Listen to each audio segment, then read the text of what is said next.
Muchas son las regiones que sugieren a los que las atraviesan extrañas impresiones.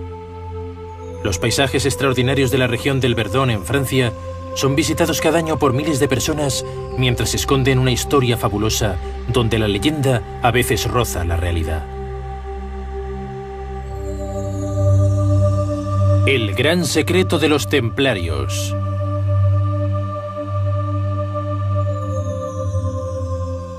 En un sector perfectamente delimitado, historias de tesoros de templarios y de búsqueda del Grial generan un gran número de sueños y fantasías. Más extraordinaria es la hipotética presencia, en este preciso lugar, del Arca de la Alianza desaparecida hace más de 3000 años en Jerusalén. En los años 60, un hombre se ha interesado por esta historia. La investigación que Guy Tarat ha llevado a cabo sobre el terreno y los numerosos indicios que consiguió reunir le hacen pensar que el Arca de la Alianza fue escondida allí e incluso que podría estar todavía en esta región. Habiéndose interesado de cerca por la Orden de los Templarios, opina que lo más probable es que estos hayan sido enviados a Tierra Santa para rescatar el Arca Sagrada de los Hebreos, verdadera joya de la nación judía de las invasiones árabes.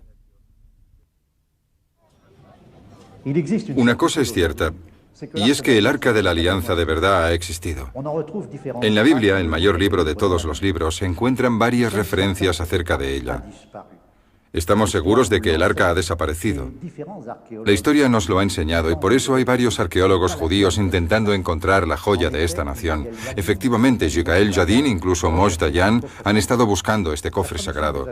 La tradición afirma que los templarios fueron los primeros en haber buscado el Arca de la Alianza. Habían excavado túneles por debajo del Templo de Salomón en Jerusalén para poder acceder al escondrijo donde permanecía el Arca Sagrada. ¿La encontraron? Es una pregunta que lleva siglos intrigando a los investigadores. La historia del Arca de la Alianza está estrechamente ligada a la de Moisés. Después de haber recibido las tablas de la ley en el monte Sinaí, hizo construir por un juramento un cofre para protegerlas. Las escrituras reunidas en el Antiguo Testamento describen el cofre sagrado con mucha precisión. El arca, fabricada con madera de acacia, según las escrituras, medía 2 codos de largo por 1,5 codos de ancho. Estaba cubierto de oro tanto en su interior como en su exterior. No solo simbolizaba la alianza del Dios de Israel con su pueblo, sino también el lugar donde Dios se unía a los hebreos. El cofre tenía 2 asas de oro a cada lado y 2 palos también de oro cuyo propósito era el de facilitar su desplazamiento. El Arca de la Alianza que llevaban los curas levitas acompañó al pueblo de Israel a lo largo de su periplo. Se usaba como arma de guerra porque poseía poderes sobrenaturales que provocaban la huida de sus enemigos en el campo de batalla. El Arca de la Alianza acompañó al pueblo de Israel en los momentos más importantes de su existencia y fue llevado a Jerusalén por David, cuyo padre, el rey Salomón, hizo edificar el templo destinado a proteger el cofre sagrado, residencia del Dios de Israel en medio de su pueblo. Hace unos años, Guy Tarat fue a Tierra Santa en busca del Arca de la Alianza. Estamos en el Monte de los Olivos. El emplazamiento del antiguo templo se halla frente a nosotros. Esto es la mezquita de Omar, que encierra la piedra del sacrificio. Enfrente de nosotros, la mezquita Al-Aqsa, donde se instalaron los templarios a su llegada a Jerusalén en 1118. Ahora veremos las últimas cruces templarias que quedan en todo el Estado de Israel, en Eretz Israel, es decir, la tierra de Israel. Estamos aquí en los jardines del Hotel Holy Land y lo que vemos es una fiel reconstrucción, la maqueta del antiguo Jerusalén en los tiempos de la construcción del segundo templo, de la época de Herodes el Grande. Aquí tenemos al Debir, en el interior de este cubo de 10 metros de anchura. Este monumento que tenemos enfrente antiguamente guardaban el Arca de la Alianza. Aquí tenemos una vista de la fortaleza de Antonia. Y hablaremos de este santo, de santos, más adelante. Recordemos el templo de Jerusalén. El segundo templo, al igual que el primero, ha sido especialmente construido para contener el Arca de la Alianza. Este es el Muro de las Lamentaciones, es decir, el muro oeste que soportaba el templo de Jerusalén. Delante de nosotros el Arca de Wilson, en la parte izquierda de la pantalla. Esto es Hebrón. Aquí se halla la tumba de los patriarcas. La reja que vemos al borde del muro de la tumba de los patriarcas es el lugar preciso donde Moshe Dayan estuvo buscando el Arca de la Alianza. Estamos llegando a Masada, y todo se ha dicho, es un sitio privilegiado para nuestros amigos judíos. En efecto, aquí es donde finalizó la gran resistencia de este pueblo frente al invasor romano. Aquí mismo, en las ruinas de esta sinagoga, el arqueólogo israelí Yigael Yadin vino con un equipo de jóvenes americanos para llevar a cabo unas excavaciones que duraron 2 años con el fin de encontrar el Arca de la Alianza, porque pensaban que ésta estaba enterrada aquí. En 1118, los caballeros se instalan en Jerusalén, como nos lo explica la historia oficial, con la misión de defender los caminos de la Tierra Santa y principalmente el camino de Adlit, que permite la comunicación por tierra entre San Juan de Arco y Jerusalén. Una versión más discreta, por no decir secreta, afirma que los templarios fueron enviados en misión por los rabinos de Champagne para ocupar una plaza en particular del antiguo templo de Salomón, instalarse allí, se quedarán 9 años, y excavar en las ruinas de este antiguo templo para encontrar el Arca de la Alianza que, os recuerdo, contiene las tablas de la ley, la varilla de Aarón y el vaso en el que los judíos habían dejado el maná del desierto. Durante 9 años, los templarios se establecieron cerca de la mezquita Al-Aqsa, que bautizaron Templum Solomonis, el templo de Salomón, mientras los cruzados ocupaban el emplazamiento de la roca del sacrificio que llamaron Templum Dominis, el templo de Dios. Aquellos templarios pasaron por los establos de Salomón, cavando zanjas por debajo de la antigua construcción, por lo que sabemos el templo era una maravilla arquitectónica, y van a buscar la joya de la nación judía que dicen está escondida debajo del templo. La fantástica aventura de los templarios empieza al mismo tiempo que la de las cruzadas.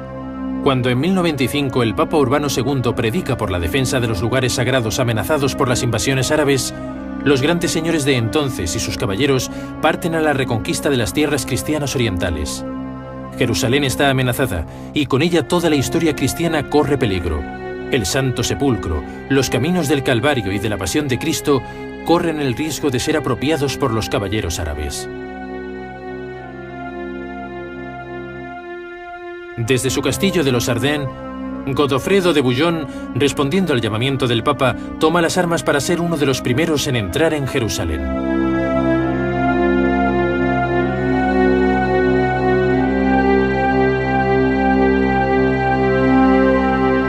Tras un largo periplo hacia el oriente, los francos descubren por fin la Ciudad Santa, el mayor propósito de su viaje. Pero la toma de Jerusalén es larga y sangrienta. Los ejércitos francos, llevados por su fe cristiana, se enfrentan durante varias semanas a los soldados musulmanes. Las cruzadas prosiguen y la nobleza occidental viene a repartirse los nuevos territorios conquistados. Las batallas siguen una tras otra alternando gloriosas victorias y sangrientas derrotas. En aquella época, una serie de órdenes monásticas un tanto especiales empiezan a aparecer. Los hospitalarios son monjes jinetes que se dedican a curar y reconfortar a los enfermos y a los peregrinos. Y los templarios, monjes soldados, los escoltan y se unen al combate contra los sarracenos. Estamos en el año 1118, es decir, 20 años después de la creación del reino cristiano de Jerusalén. En la ciudad de Troyes, en Champagne, 9 caballeros se van a convertir en la raíz de la orden militar que hará temblar tiaras y coronas. La Orden de los Templarios, una de las órdenes más importantes de Tierra Santa en el campo militar. ¿Por qué toman el nombre de templarios? Simplemente porque se establecen sobre las ruinas del antiguo templo de Jerusalén, el templo de Salomón. Los templarios, inicialmente llamados los pobres jinetes de Cristo, son a la vez monjes y soldados. Instalados en el emplazamiento del antiguo templo de Jerusalén, su vocación oficial es la de defensa de los peregrinos. Pero rápidamente, a medida que crece su organización, se ven obligados a estructurarse adoptando un estilo de vida muy estricto, inspirado en San Bernardo. A partir de entonces, para poder entrar en la Orden del Temple, uno debe hacer voto de castidad, pobreza y obediencia.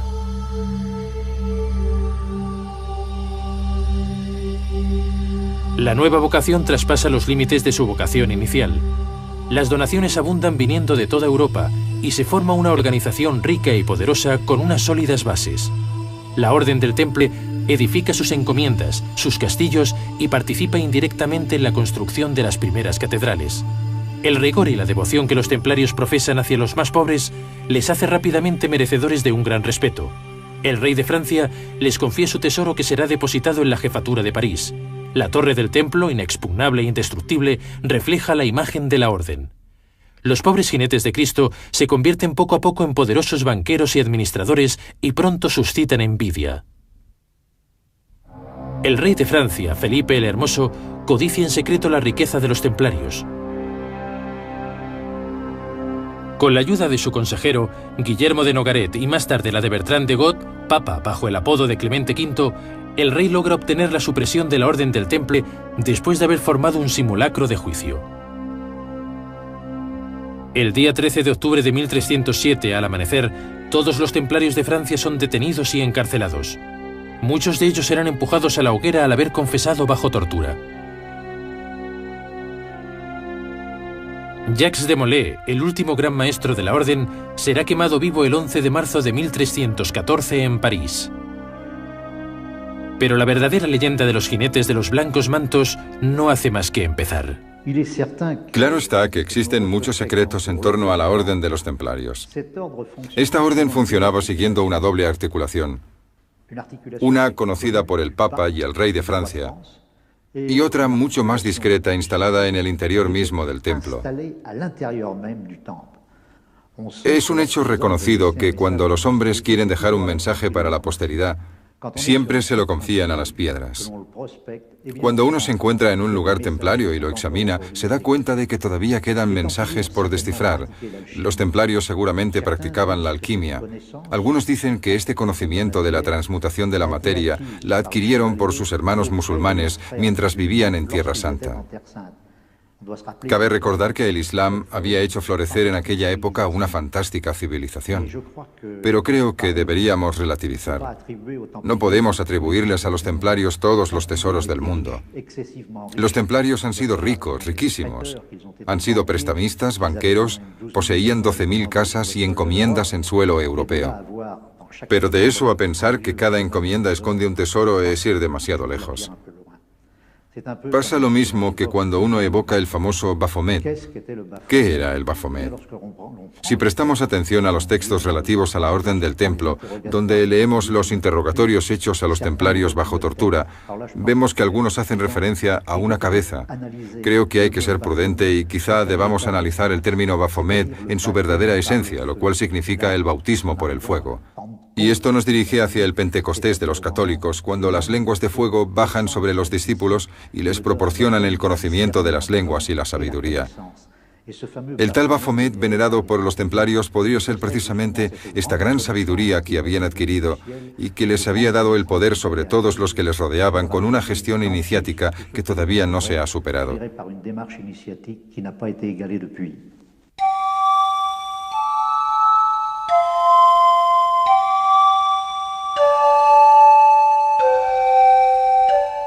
Si analizamos la tesis según la cual los templarios albergaban en el seno de su misma orden una sociedad secreta, no es de extrañar si encontramos algunos rastros de sus conocimientos secretos en las antiguas piedras.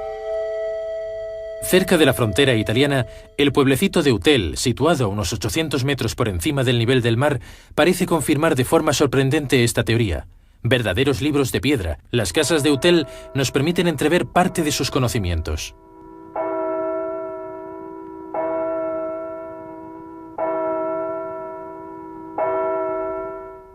Todo apunta a que han existido una serie de sociedades secretas en este pueblo de la montaña.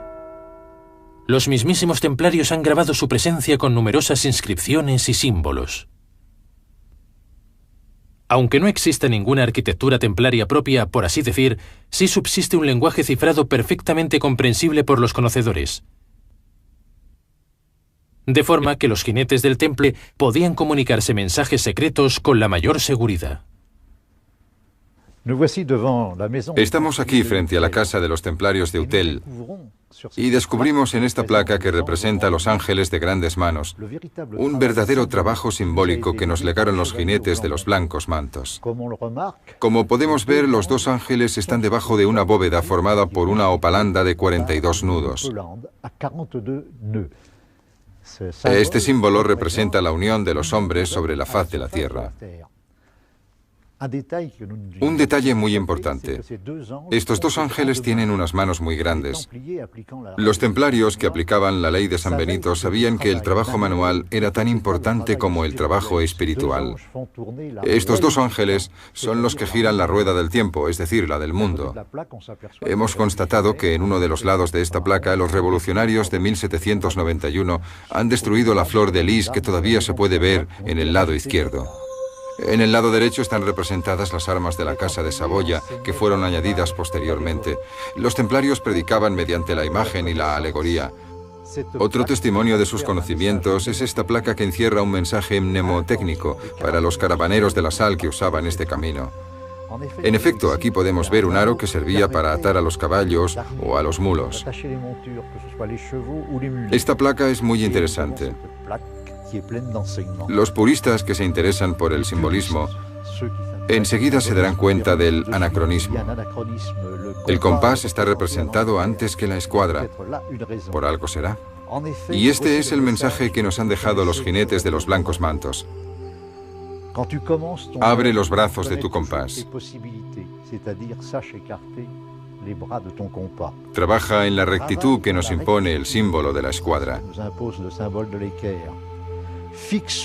Ponte un objetivo, un punto de referencia, representado aquí por el serpentario, que en la tradición romana está representado por la estrella polar. El símbolo invariable de la orientación, y alcanzarás la luz, aquí simbolizada por el sol. Cabe subrayar que la orden ha firmado este mensaje 2 veces. Este sol tiene 9 rayos, y el número 9 era un símbolo de la orden. De todos los misterios relacionados con los templarios, la leyenda del tesoro de Gisors es uno de los más destacables. Hace más de 30 años, los medios de comunicación han divulgado el increíble relato de Roger Lemoine, antiguo guardián del castillo, que afirma haber descubierto el tesoro de los templarios en una cripta secreta construida bajo la ciudadela.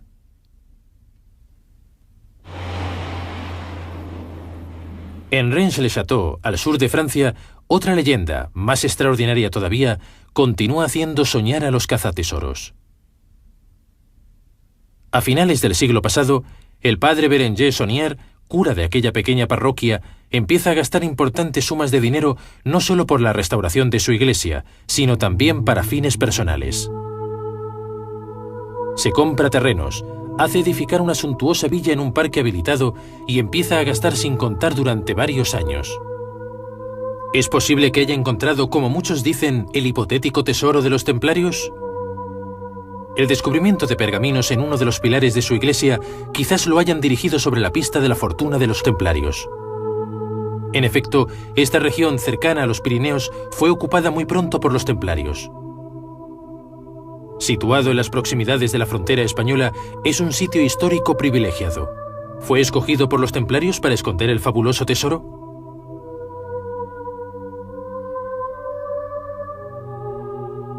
Otra coincidencia destacable es la presencia a escasos kilómetros de Rennes-le-Château de la casa natal de Nostradamus, en la que un arca de la Alianza parece haber sido grabada. Otra vez, la presencia de numerosos símbolos parece indicarnos una nueva pista a seguir. Existe una historia de tesoros más extraordinaria, pero menos conocida, la historia de Valcros. Estamos en el Haut Bar, en plena zona templaria, y aquí vamos a encontrar rasgos del Arca de la Alianza que nos conducen hasta un personaje extraordinario, Georges Marcola. En 1918, en Polonia, un joven llamado Georges Marcola descubre por casualidad en la biblioteca de su abuelo un trozo de papel que comporta un extraño mensaje. En las construcciones subterráneas del viejo castillo de Val-de-Croix se halla el tesoro de la Orden de los Templarios. Ve y búscalo. El santo y la verdad te indicarán el camino.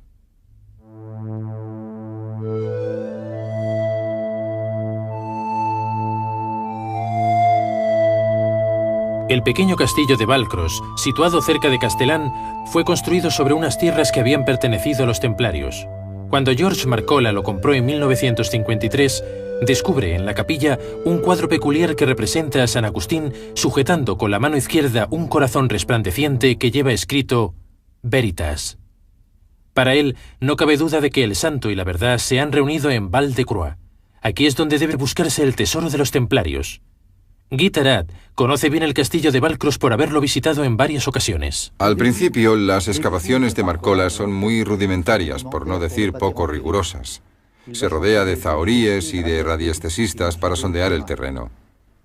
Después de numerosas búsquedas en vano, Marcola se desespera. Unos años más tarde, en 1960, conoce al ingeniero Alfred Baysen, quien le propone poner a su disposición los medios apropiados para hacer investigaciones mucho más pragmáticas en el terreno.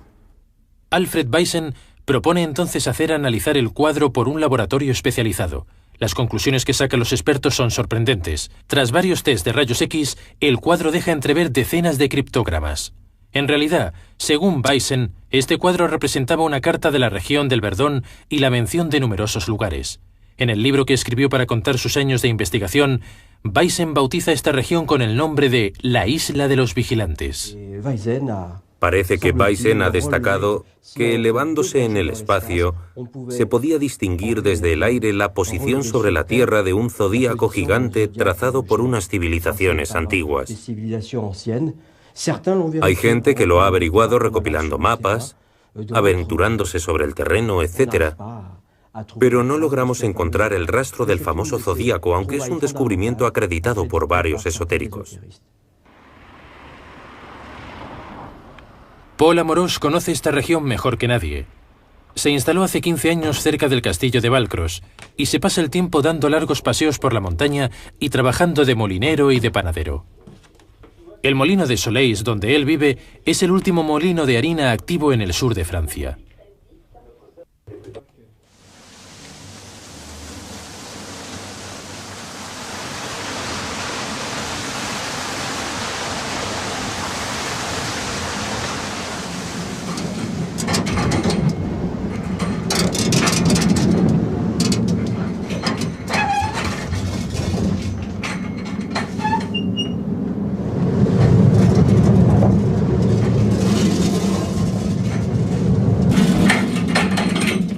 Para Paul Amorós, no cabe duda de que su presencia en este sitio no es una casualidad.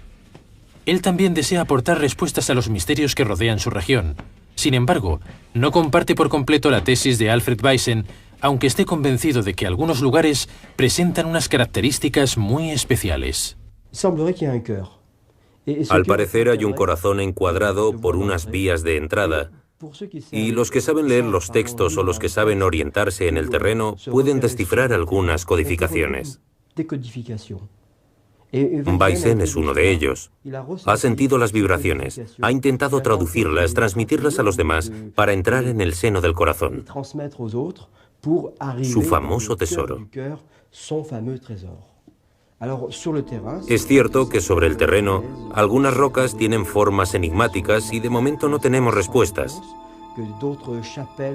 También es cierto que otras capillas rodean el lugar y que otras fortalezas disimuladas sobre el pilar rocoso parecen proteger el sitio. Es cierto que aquí tenemos un lugar llamado Los Vigilantes, y al acercarse a él, el que preste atención puede descubrir rocas en la montaña. El perfil de estas rocas dibuja de manera muy clara el perfil de hombres, de gigantes, de hombres de piedra. Este es el vigilante de piedra de aquí. Nos hemos dado cuenta de que seguramente hace varios siglos que el yacimiento es frecuentado por hombres que habrían venido inspirados por una fuerza espiritual o esotérica. Otros por unos conocimientos transmitidos entre los expertos. Y otros atraídos no se sabe por qué razones, pero con el fin de habitar este lugar, en el pasado y en el presente, para velar y preservar el lugar. Pero, ¿para preservarlo de quién? Preservar el lugar. Cierto es que al no haber dado resultados la manera suave empleada por ciertos investigadores como George Marcola, otros como Alfred Weissen no han vacilado en usar la manera fuerte. Efectivamente, las excavadoras y la dinamita son más rápidas para llegar a la fortuna de los templarios. Hemos encontrado al señor Duval, que tenía una empresa de excavación en los años 60. Él fue el primero en haber sido solicitado por Weissen para efectuar las excavaciones alrededor del castillo de Valcros. Era en el año 1966. Él nos pidió trabajar en Valcros. Nos hizo firmar una carta y nos prohibió hablar de lo que hacíamos para intentar descubrir el tesoro de los templarios, o bien archivos de antaño. Entonces llegamos a un acuerdo y empezamos a excavar en Valcros. Según los sondeos, habían cavidades subterráneas. ¿Cuevas, tal vez? Me extrañó porque es muy raro descender a 18 metros bajo tierra sin encontrar el menor rastro de rocas. Como terraplenador no lo veo normal. Él sabía lo que buscaba, y en aquella época recuerdo que mientras cavábamos esta gran zanja, había un avión que volaba por encima de nosotros. Era un avión del ejército. Malraux, el ministro de Cultura por entonces, había mandado una carta a Weissen diciéndole que en caso de que se encontraran archivos, habría que detener las excavaciones y llamarle. Así que nos estaban vigilando. Las excavaciones para hallar el tesoro de los templarios podrían haber seducido en aquella época a los habitantes de la región. En cambio, el saqueo de la montaña no debía ser del gusto de los amantes de la naturaleza. Cuando alguien llega y empieza a destrozarlo todo, la gente del país y los pastores se preguntan, ¿a qué ha venido? Como decimos aquí, ¿qué fas aquí?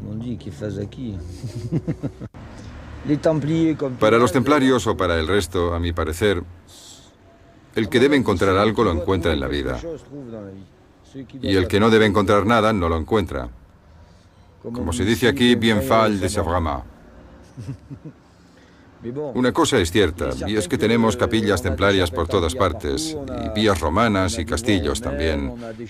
La verdad es que es un verdadero crisol. Este lugar de paso, este sitio donde yo vivo, resulta ser un cruce de caminos.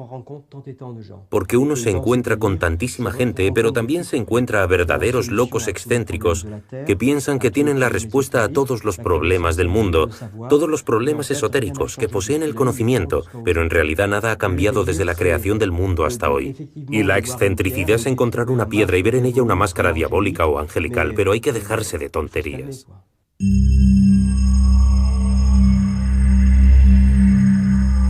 Desde que se instaló en esta región, Paul Amorós ha aprendido a conocer y a respetar la montaña. Si ha decidido traernos aquí, es para que podamos medir hasta qué punto esta historia ha hecho y sigue haciendo soñar a más de un cazatesoros.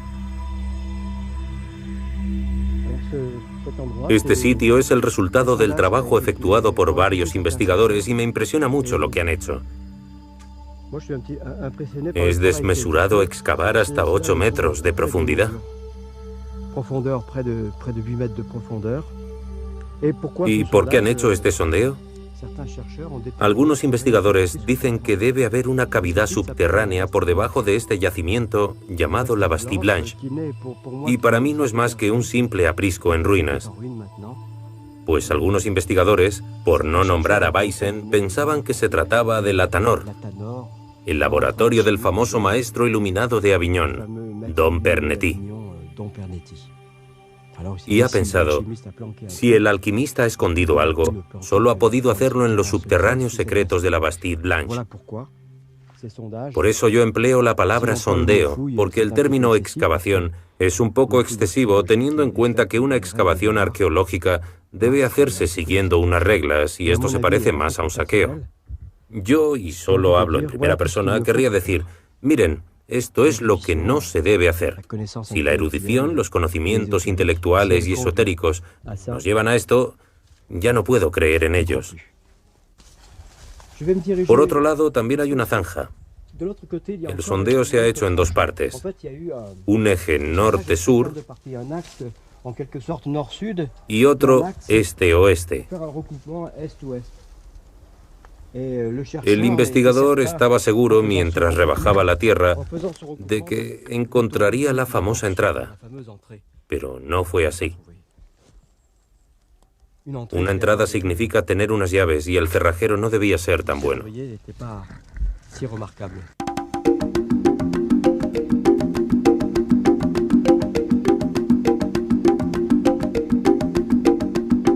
Mientras seguimos nuestro camino, Paul decide llevarnos a un lugar muy importante para él. Es un lugar situado a algunos cientos de metros del castillo de Valcros, la Fortaleza Rocosa. Esta antigua ciudadela, según dicen, identifica al legendario castillo de Camelot del rey Arturo. Esta roca tiene la peculiaridad de haber sido esculpida en forma de camello o de dromedario. La leyenda del rey Arturo y su búsqueda del Grial está muy presente en la región del Verdón. Junto a Valcros, una extraña formación rocosa que algunos llaman la Mesa Redonda está situada exactamente al pie del altiplano de Bresse o de la Bretaña, lugar de legendarias aventuras y hogar de los caballeros del rey Arturo. Puede que todos estos elementos sean una coincidencia, pero para Paul Amorós, la fortaleza del Camillo parece ser el centro de esta región, desde luego bien misteriosa. Parece que este sitio haya sido abandonado. Entre las fronteras de los Alpes de Haute-Provence y el Var, los historiadores de los Bajos Alpes sabían muy poco de este sitio. A mí me gustaría que se encontrase algún rastro para saber quién lo construyó, cuándo se destruyó y para qué servía. ¿Servir? Cuando uno mira este panorama, es lógico pensar que debía haber una guarnición aquí vigilando el sitio. Para Paul Amorós, la naturaleza aún no nos ha librado todos sus secretos, pero el agua, el fuego y el espíritu le recuerdan que él es el artesano de una transformación en la que el pan que fabrica a diario también es el fruto de una alquimia especial.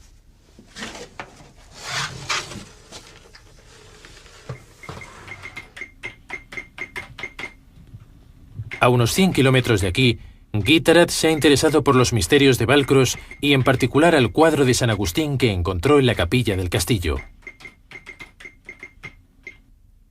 Entre las muchas inscripciones o criptogramas que revela el cuadro, la frase que más le ha llamado la atención es la escrita sobre la aureola del santo, de Arca Opus Aaron Arcanae, es decir, los arcanos del arca de Aarón. ¿Se trata tal vez del arca de Aarón, hermano de Moisés, es decir, el arca de la alianza? Es muy probable. Las indicaciones que hemos encontrado en el cuadro de San Agustín evocan el arca de la alianza. Da la sensación de que a lo largo del tiempo y del espacio, una serie de expertos han dejado un verdadero mensaje que nosotros vemos en el terreno, particularmente a unos kilómetros de aquí, en Comps-sur-Artuby.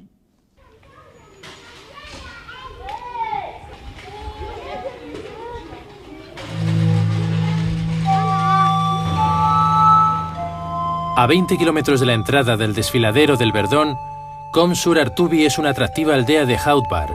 Lugar de paso obligado para los turistas, este pueblo ha sabido conservar cierto cachet y autenticidad. Su posición dominante hace de él a lo largo de los siglos un excelente punto estratégico situado en la intersección de los caminos que llegan a Castellán, a Draguignan y a Grasse. Aquí también, la leyenda del rey Arturo y de la búsqueda del Grial parece estar ligada a la historia del pueblo.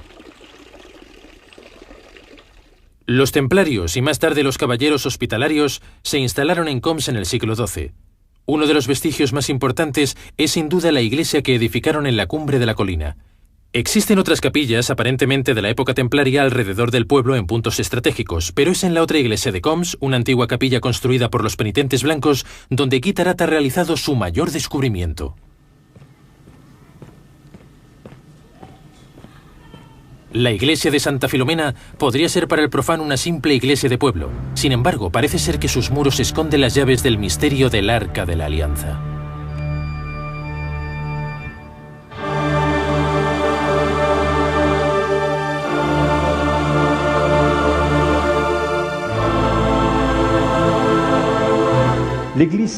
Santa Filomena es una antigua capilla de penitentes. Desde las tinieblas hasta la luz podemos percibir que cada detalle tiene su importancia. Las vidrieras, las estatuas, y sobre todo el fresco que está al lado izquierdo del altar mayor y que representa al Arca de la Alianza. Situada encima de la puerta que lleva a la sacristía, el fresco representando el Arca de la Alianza no ha tardado en resistirse al ojo atento de Guy Tarat. Es un motivo que raras veces se encuentra en un lugar sagrado.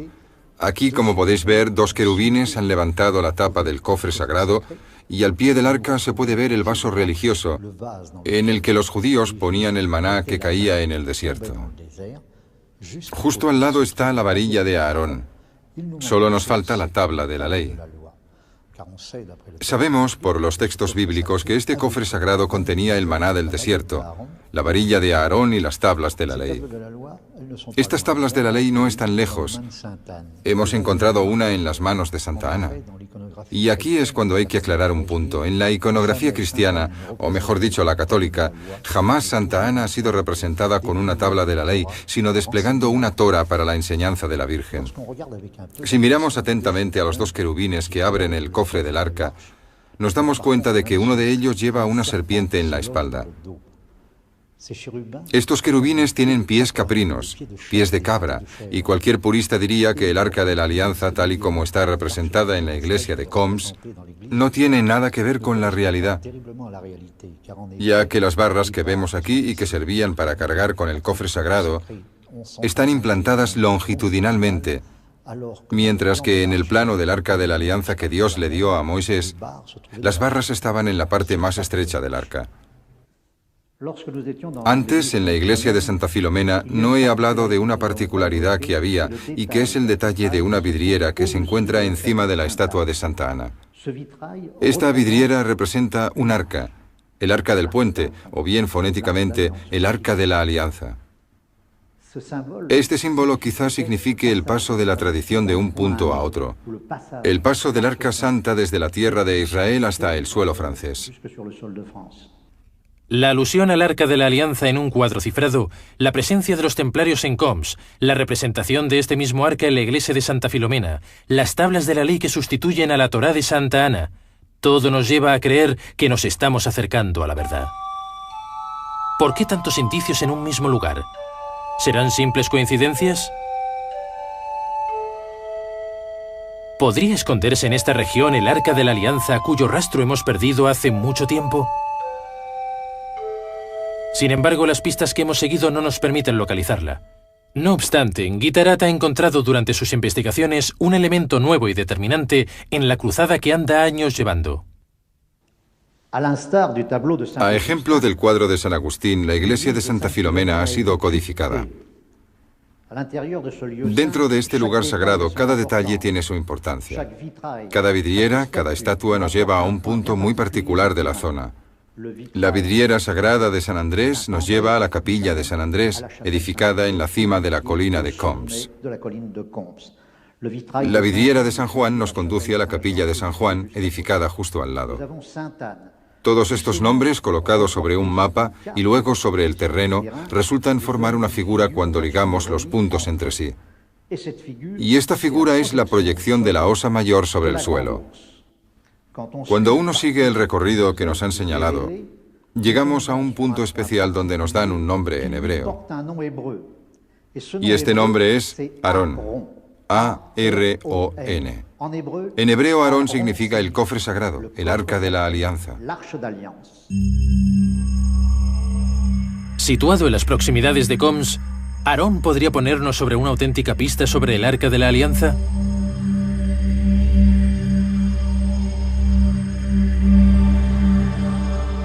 La etimología de esta palabra parece querer indicarnos un camino, y aunque sobre el terreno ningún vestigio nos permita confirmar esta teoría, para Guy Tarat no cabe duda que desprende una atmósfera sagrada.